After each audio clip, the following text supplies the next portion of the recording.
When fire ripped through their home, they thought they were covered. After all, they had insurance and it was ruled an accident. But investigative reporter Doug Smith found some people who say they've been burned badly by Citizens Insurance, and the same thing could happen to you. Doug joins us this morning.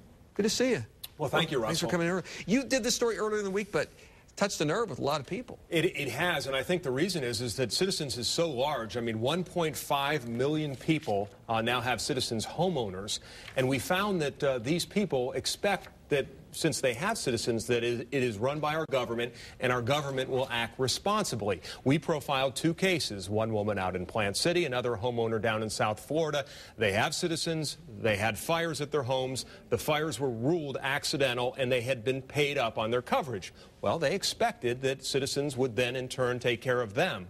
But we found just the opposite. These people were turned away, as they say, burned badly by Citizens. One woman down in South Florida was actually living in her car because she couldn't get any money. When she was ticketed, she actually moved into the porch of her burned out home. This is the second woman out in Plant City where you're seeing video of. This is Karina Williams. She had a fire and then a tree fell on her home to compound matters.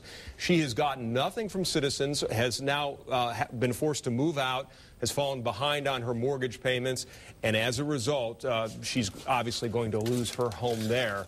The reason that this happens, Russell, is something called bad faith. Well, let's bring Sean in, because Sean Shaw used to be the state's insurance consumer advocate. That was until last year. You left that job. Now you're in private practice, correct, I understand, as attorney in Tampa. Is it different dealing with Citizens than it is other insurance companies? Absolutely. It ain't fun to deal with either one, I'll tell you that.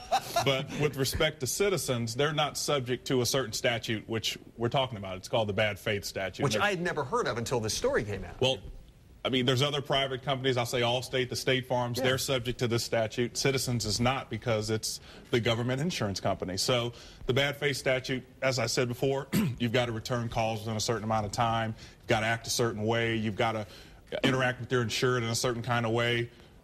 Private companies have to do it. Citizens does not. And that, I fundamentally believe, affects the way that they handle claims. And the legislature made it that way, Russell. The legislature set it up that way because, of course, Citizens is the people's insurance company, and, you know, as taxpayers, we support that. And it was designed to protect the taxpayer, but what it does is it immunes Citizens, and they can ignore then their policyholders when they have these claims. But if you ask Citizens what the reason is, Sean, they'll tell you what? That they'll tell you what every insurance company tell you, to raise premiums if we do this. Right. That's their answer. That's do you think it would be different?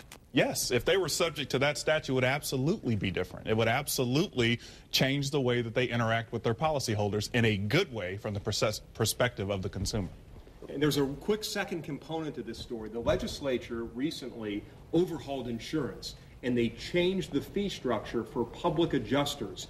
And what they did is they reduced the amount that a public adjuster handling a case for Citizens can get, and that has had a compounding impact on the Citizens policyholders for the worse. And I think Sean can elaborate on that. So that's what we focused on our story: bad faith and the reduction in the fee to public adjusters. We're going to have to hurry, so I'll let you have the last word. Public adjuster is someone who represents you, helps you get your claim paid for a small percentage. And the percentage they get with Citizens is so small that they can't really take the case anymore. That's how the legislature's made it. So now if you have Citizens, you might not be able to afford to get somebody to help you with your claim. Wow. You've been warned now. I guess so, and sometimes in some cases, folks don't have a choice either. They don't, because so many people live on the water and they don't have a choice of what insurance company they can pick. Thanks, Doug. Good to see you. Sean, nice to meet you. No, thanks for coming in. We appreciate it.